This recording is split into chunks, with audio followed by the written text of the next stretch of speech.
How to win every battle in your life. The Art of War. The ancient Chinese philosopher and military strategist Sun Tzu produced one of the most profound warfare textbooks of all time. The Art of War was produced at some point in the 5th century BC and has become an influential text in Eastern and Western military thinking, business tactics, legal strategy, lifestyles, and beyond. Comprised of 13 chapters, each focusing on the different facets of the battleground, we can take a lot of practical thinking out of this ancient text. In this video, we're going to explore 10 of these concepts, and using the philosophy of war and strategy, delve into how you can win every battle in your life. Welcome to Improvement Nippy TV, the first of many exciting, interesting, and inspiring videos to challenge your mind and invigorate your passions. Subscribe to our channel and be among the first to see our amazing content. The Art of War. Separated into chapters, the collection of texts that form the Art of War Chronicle remain the most influential strategy text in East Asian warfare 2.5 millennia later. At a quick glance, the book contains a detailed explanation and analysis of an ancient Chinese military, from weapons and strategy to rank and discipline. But delving a little deeper, and a practical philosophy emerges. We're going to dive into 10 of the chapters and see how ancient Chinese military strategy can help you win every negotiation, every battle. Number 1. Laying plans. The opening verse of Sun Tzu's classic is the basic clue to his philosophy. The art of war is of vital importance to the state. It is a matter of life and death, a road either to safety or to ruin.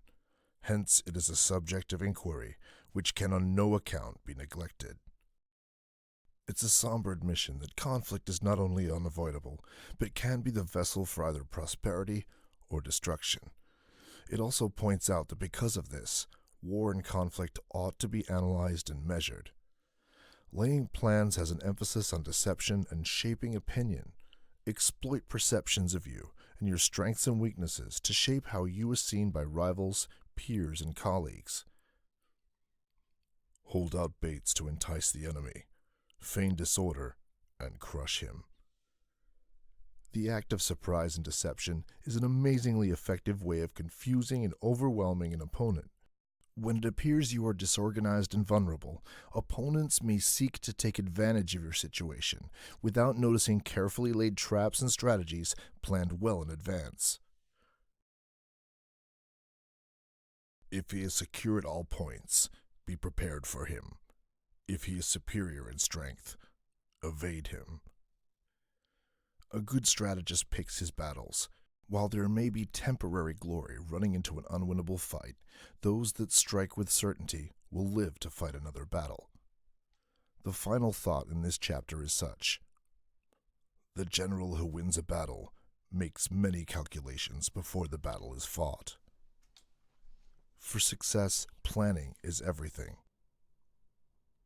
Number 2. Waging war. The Art of War discusses the impacts, strategies, and outcomes of war. Whether you mean actual military conflict or metaphoric battles in your life, the philosophies are the same. There is no instance of a country having benefited from prolonged warfare. A protracted battle is expensive. It dulls the weapons, armor, and resolve of your army. A long, drawn-out conflict can be more costly than the original objective. Most of this chapter reads like it was written by a frugal accountant, marking every sword, every scrap of food, and its price tag.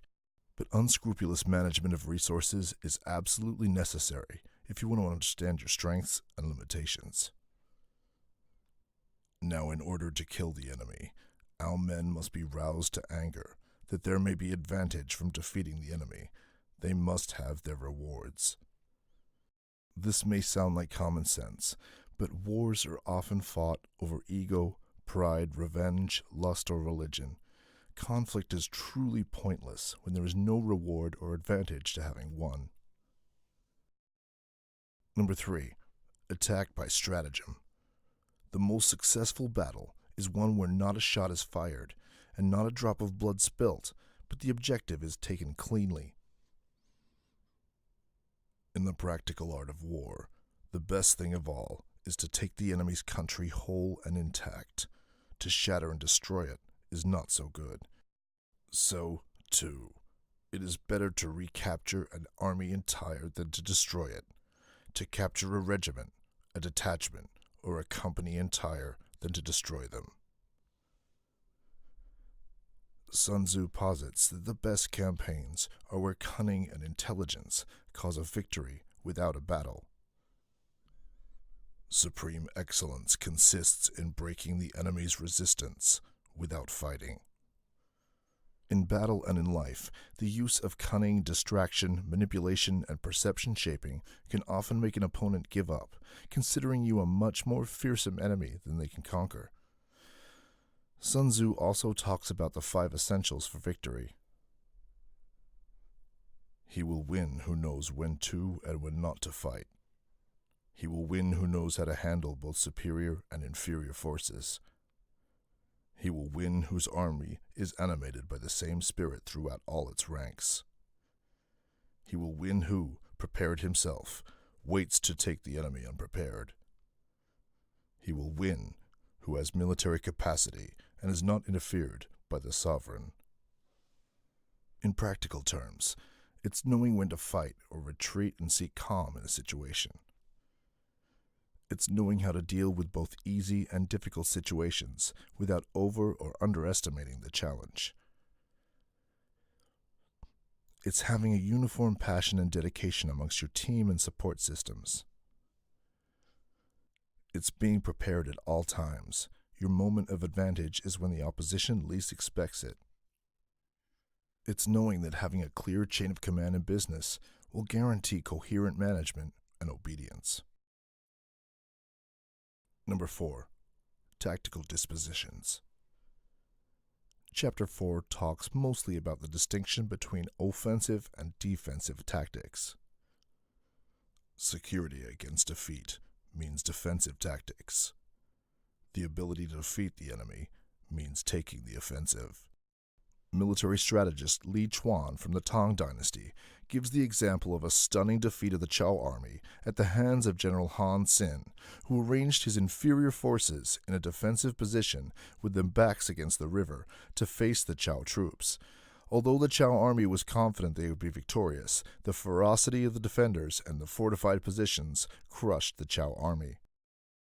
To secure ourselves against defeat lies in our own hands, but the opportunity of defeating the enemy is provided by the enemy himself.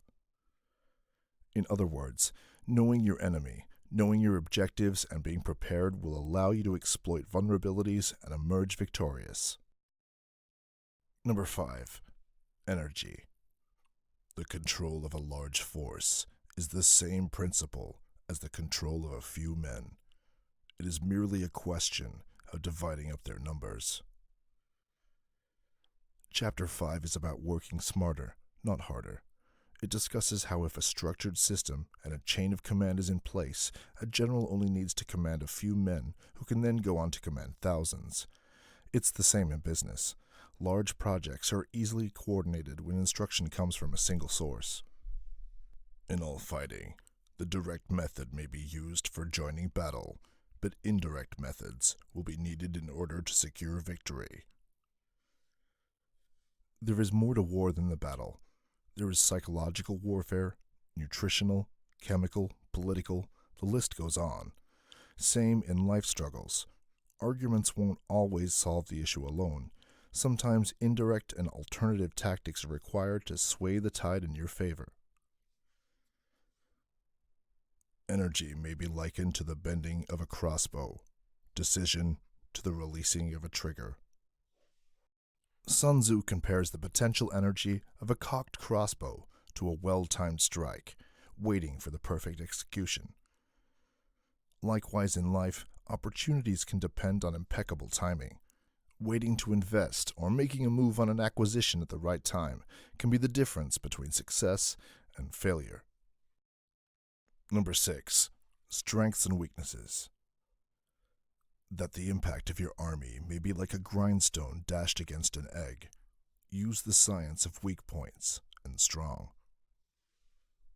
Knowing the strengths and weaknesses of your opponent or objective while at the same time being mindful of your own capabilities and limitations is key to success. Do not repeat the tactics which have gained you one victory, but let your methods be regulated by the infinite variety of circumstances. There is a saying that in the business world the most dangerous line of thinking involves, but we've always done it this way. Success can depend on analyzing each situation as unique, rather than relying on tradition, routine, and superstition. The chapter ends with a metaphor describing how water flows through the path of least resistance. Military tactics are like unto water, for water in its natural course runs away from high places and hastens downwards. So, in war, the way is to avoid what is strong and to strike at what is weak. Don't create extra work for yourself. Look for easy wins and tactical advantages to propel your ambition. Number 7. Maneuvering. Just like organizing and deploying a large army of thousands of men, you may need to employ vast teams or rely on multiple people to achieve your goals. Knowing how to network, issue instructions, and ask for help is a cornerstone of good management. Maneuvering with an army is advantageous. With an undisciplined multitude, most dangerous. Having an unsupportive, unprofessional network is counterproductive to success. We cannot enter into alliances until we are acquainted with the designs of our neighbors. Partnerships, business arrangements, friendships, even relationships need to be viewed with a careful, almost suspicious eye. Know and understand their motivations, their desires, their ethics, and their trustworthiness. An alliance needs to be beneficial, or it can be to your detriment. Number 8. Variation in tactics. The general who thoroughly understands the advantages that accompany variation of tactics knows how to handle his troops.